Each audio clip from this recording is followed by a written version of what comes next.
Ji buvo grakšti kaip sonetas, daili kaip stilistika.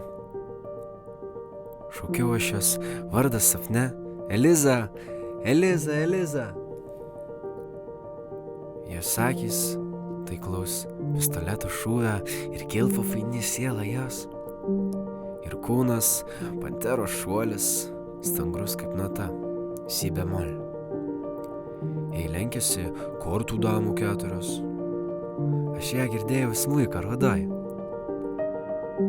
Dangui jai giedojo chorai do, re, mi. Gal ji nusileido iš muzikos, nes girdėjau visose natose. Niekada nemačiau aš jos.